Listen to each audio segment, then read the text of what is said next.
चलिए प्यारे बच्चों, यूपी बोर्ड कक्षा 10वीं हिंदी के लिए हम आपके लिए टॉप 20 क्वेश्चन लेकर आ गए हैं जो आपकी बोर्ड परीक्षा में पूछा जाएगा। अब आपके मन में सवाल होगा, क्या इन प्रश्नों को पढ़ के हम जो है हिंदी का जो पेपर होने वाला है हमारा, क्या उसमें हम नंबर स्कोर कर पाएंगे? तो जी हाँ, बिल्कुल कर पाएंगे, क्योंकि हम यहाँ पर सिर्फ वही प्रश्न लाए हैं जो आपके परीक्षा में पूछा जाएगा, वही टॉपिक है। इसलिए आप कहीं मत जाइएगा, ओमकार मौर्य जो एकेडमी है इसके साथ जुड़े रहिए। तो चलिए प्यारे बच्चों, क्लास को स्टार्ट करते हैं। और आपके मोबाइल स्क्रीन पर पहला प्रश्न है, क्या भूलूं क्या याद करूं, रचना की विधा है। यानी विधा का मतलब पूछ रहे ये क्या है, कहानी है, उपन्यास है, जीवनी है, आत्मकथा है, डायरी है, क्या चीज़ है? तो ऑप्शन देखिएगा प्यारे बच्चों। ऑप्शन ए संस्मरण, ऑप्शन बी आत्मकथा, ऑप्शन सी जीवनी और ऑप्शन डी कहानी। तो इसका सही उत्तर है प्यारे बच्चों, ये जो है आत्मकथा है। ऑप्शन बी क्या है, आत्मकथा है। और इसको किसने लिखा था? इसको लिखा था हरिवंश राय बच्चन जी ने इसको लिखा था। इस बात को याद रखिएगा। दूसरा प्रश्न आपके मोबाइल स्क्रीन पर, लिखी कागज कोरे, लिखी कागज कोरे के लेखक कौन है? देखिए बच्चों, ये जो लिखित कागज कोरे हैं इसके रचनाकार दो लोग माने जाते हैं। क्यों? क्योंकि ये रचना, इस नाम से दो रचनाएं आपको मिलेगी और दो लोग माने जाते हैं। एक तो आपके प्यारे बच्चों अज्ञेय माने जाते हैं। कौन? अज्ञेय। और दूसरे कौन आपके माने जाते हैं, मैं आपको बताऊंगा। आपके ऑप्शन पहले देखिए। ऑप्शन ए शांति प्रिय द्विवेदी, ऑप्शन बी कन्हैया लाल मिश्र प्रभाकर, ऑप्शन डी प्रभाकर माचवे और ऑप्शन डी अज्ञेय। सच्चिदानंद हीरानंद वात्सन इनका पूरा नाम था। इनको संक्षिप्त में हम अज्ञेय करते हैं, ठीक, क्योंकि उस समय अंग्रेजों का दौर था। ऐसे ऐसे रचनाएं लिखते थे जिससे अंग्रेज भी परेशान हो जाते थे, अक्सर इनको पकड़ने की कोशिश करते थे। इसलिए इन्होंने अज्ञेय नाम से रचना लिखी। अज्ञेय का मतलब जो अज्ञात हो, जिसको कोई नहीं जानता। तो प्यारे बच्चों, इसका सही उत्तर है ऑप्शन बी। क्या है? कन्हैया लाल मिश्र प्रभाकर जो है लिखी कागज कोरे के लेखक हैं। कुछ लोग कहते हैं नहीं, अज्ञेय भी है। तो इस नाम की दो रचना आपको मिलेगी, एक अज्ञेय की भी मिलेगी, एक कन्हैया लाल मिश्र प्रभाकर के भी मिलेगी। इस बात को याद रखिएगा। यदि ऑप्शन में अज्ञेय है तो अज्ञेय लगाइएगा, कन्हैया लाल मिश्र प्रभाकर है तो उसको लगाइएगा। दोनों में से कोई हो तो आप कन्हैया लाल मिश्र प्रभाकर को आप लगा दीजिएगा। चलिए तीसरा प्रश्न आपके मोबाइल स्क्रीन पर क्या है, रामचंद्र शुक्ल की रचना है, क्या है? Option A Triveni, option B Samaj aur साहित्य, ऑप्शन सी प्रत्येक के पंख पर और ऑप्शन डी कालिदास की निरंकुशता। तो सही उत्तर है प्यारे बच्चों ऑप्शन ए त्रिवेणी। त्रिवेणी जो है ये क्या है, ये जो है रामचंद्र शुक्ल जी की रचना है। ये बहुत ज़्यादा इंपॉर्टेंट है, ठीक है प्यारे बच्चों। चलिए अगला आपके सामने प्रश्न है, हिंदी साहित्य का प्रथम मौलिक उपन्यास माना जाता है। मौलिक यानी जो कॉपी किया हुआ ना हो। बोलते हैं ना खुद से लिखो यार, क्या नकल करते हो? नकल के लिए भी अकल चाहिए। मौलिक लोग बोलते हैं लिखने के लिए। तो मतलब क्या, मौलिक उपन्यास क्या है, किसको मौलिक उपन्यास माना जाता है? Option A Vishal Dev, option B Hriday ki परख, ऑप्शन सी परीक्षा गुरु और ऑप्शन डी अंतिम आकांक्षा। तो इसका सही उत्तर है प्यारे दोस्तों, परीक्षा गुरु जो है हिंदी साहित्य का प्रथम मौलिक उपन्यास माना जाता है, जिसको लाला श्रीनिवास दास द्वारा लिखित है, ठीक है। चलिए अगला प्रश्न आपके मोबाइल स्क्रीन पर है, क्या है? शुक्लोत्तर युगीन, शुक्लोत्तर युगीन। अब युगोत्तर क्या है? मतलब शुक्ल युग के बाद का काल, इसलिए शुक्लोत्तर है। जैसे पूर्व का मतलब होता है, पूर्व छोड़ दीजिए। जैसे मान लीजिए अगर दे दिया जाए शुक्ल युग, तो शुक्ल का मतलब अभी जो शुक्ल जी का युग चल रहा है, जब इसमें उत्तर लग जाता उत्तर, शुक्लोत्तर, पूर्वोत्तर, तो उसका मतलब उसके बाद की बात की जाती है। उत्तर का मतलब होता है बाद। देखो पूर्व का मतलब होता है पहले और उत्तर का मतलब होता है बाद, इसलिए उत्तर आ रहा है। तो शुक्लोत्तर क्या है? शुक्लोत्तर युगीन लेखन को, यानी शुक्ल जी के काल के बाद जो काल आता है जिसको हम शुक्लोत्तर युगीन काल कहते हैं, उसके लेखक कौन है? Option A Rao Krishna Das, option B Viyogi Hari, option C Jaishankar Prasad और option D doctor Hazari Prasad Dwivedi.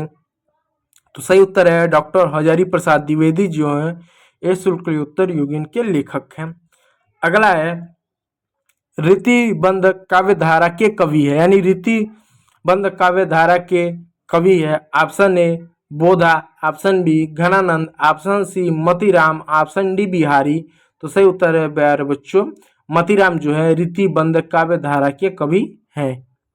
ठीक, चलिए अगला प्रश्न आपके मोबाइल स्क्रीन पर है। रीतिकाल कवियों ने काव्य भाषा के रूप में प्रतिष्ठित किया है, यानी जो रीतिकाल कवियों हैं उन्होंने काव्य भाषा के रूप में प्रतिष्ठित किया है। क्या प्रतिष्ठित किया है? ऑप्शन ए अवधि को, ऑप्शन बी ब्रज भाषा को, ऑप्शन सी खड़ी बोली को और ऑप्शन डी इनमें से कोई नहीं। तो इसका सही उत्तर प्यारे बच्चों ब्रज भाषा को। ये देख सकते हैं वज्र की मूर्ति एक तरह से आपको देखने को मिलोगे। रीतिकाल कवियों ने काव्य भाषा के रूप में प्रतिष्ठित किया है ब्रज भाषा को, क्योंकि जितने भी रीतिकाल के अधिकांश कवि हुए उन्होंने अपनी रचना ब्रज भाषा में ही किया है। प्रश्न 8 आपके मोबाइल स्क्रीन पर जो बहुत ज़्यादा इंपॉर्टेंट है, जो बहुत ज़्यादा महत्वपूर्ण है, क्या है? छायावादीन युगीन कवि हैं। Option A Ayodhya Singh Upadhyay Hariaudh, option B Maithili Sharan Gupt, option C Radha Krishna Das और ऑप्शन डी महादेवी वर्मा। तो इसका सही उत्तर है छायावादीन युगीन कवि महादेवी वर्मा जी हैं, जिनको पीड़ा की गायिका भी कहा जाता है। कनुप्रिया के रचयिता कौन है? Option A Nirala, option B Girija Kumar Mathur, option B Ramdhari Singh Dinkar और ऑप्शन डी धर्मवीर भारती। तो सही उत्तर है ऑप्शन डी धर्मवीर जो भारती जी हैं ये क्या है? कनुप्रिया के लेखक हैं। चलिए 10वां प्रश्न आपके मोबाइल स्क्रीन पर। नई कविता युग के कवि हैं, नई कविता युग के कवि हैं। Option A Shamsher Bahadur Singh, option B Kedarnath Agrawal, option C Trilochan, option D Shiv Mangal Singh सुमन।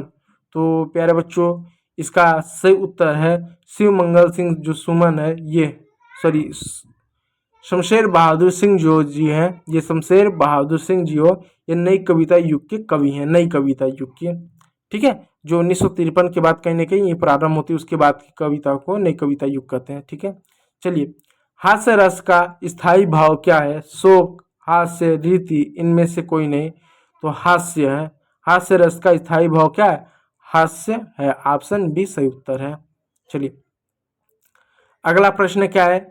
जहां उपमेय में उपमा की संभावना व्यक्त की जाती है वहां होता है रूपक अलंकार, उत्प्रेक्षा अलंकार, उपमा अलंकार, इनमें से कोई नहीं। तो वहाँ पर क्या उत्प्रेक्षा अलंकार होता है। जहाँ पे उपमेय में उपमा की संभावना व्यक्त की जाती है वहाँ पर उत्प्रेक्षा अलंकार होता है। अगला प्रश्न, सोठा छंद के द्वितीय चरण में कितनी मात्राएं होती हैं? यानी जो सोठा छंद होता है उसके कई सारे से चरण होते हैं, उनमें से जो दूसरा चरण होता है उसमें कितनी मात्राएं होती हैं? Option A 13, option B 8, option C 16 और ऑप्शन डी इनमें से कोई नहीं है। तो सही उत्तर है ऑप्शन बी, और ऑप्शन बी इसका सही उत्तर है। चलिए अगला प्रश्न प्यारे बच्चों आपके मोबाइल स्क्रीन पर क्या है? उपहार शब्द में प्रयुक्त उपसर्ग क्या है? उपहार शब्द में उपयुक्त उपसर्ग का, उपसर्ग यानी किसी शब्द के आगे जो शब्द लगते हैं उसको उपसर्ग बोलते हैं। जैसे उप प्लस हार, तो उप क्या है? आपका जो है उपसर्ग हो गया। तो इसका सही उत्तर प्यारे बच्चों का ऑप्शन सी। ठीक है प्यारे बच्चों, चलिए प्रश्न 15 पर चलते हैं। अब देखिए इस तरह से ग्रामर भी आपका बहुविकल्पी में पूछा जाता है।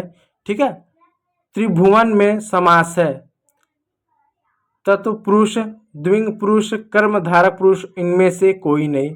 इसका सही उत्तर है क्या बच्चों? द्विंग। द्विंग, द्विंग मतलब दो। त्रिभुवन में कितने समास है? द्विंग। ठीक है, इस बात को याद रखिएगा। अगला प्रश्न है ओठ का तद्भव क्या है? तद्भव तत्सम जानते हैं ना, जैसे ओष्ठ, ओष्ठ क्या है? एक आपका संस्कृत शब्द है। हिंदी शब्द क्या होगा? किसका है? ऑप्शन ए ओखरू का, ऑप्शन बी ऊँट का, ऑप्शन सी ओट का, ऑप्शन डी इनमें से कोई नहीं है।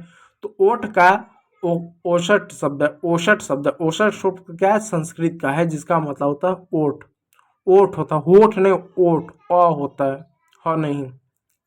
ठीक है, चलिए अगला प्रश्न आपके मोबाइल स्क्रीन पर आ रहा है। देखिए अगला प्रश्न क्या है।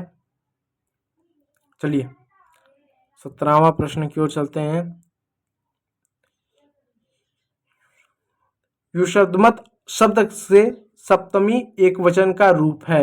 ऑप्शन ए तत्व, ऑप्शन बी त्वरित, ऑप्शन सी तत्व, ऑप्शन सी तत्वम।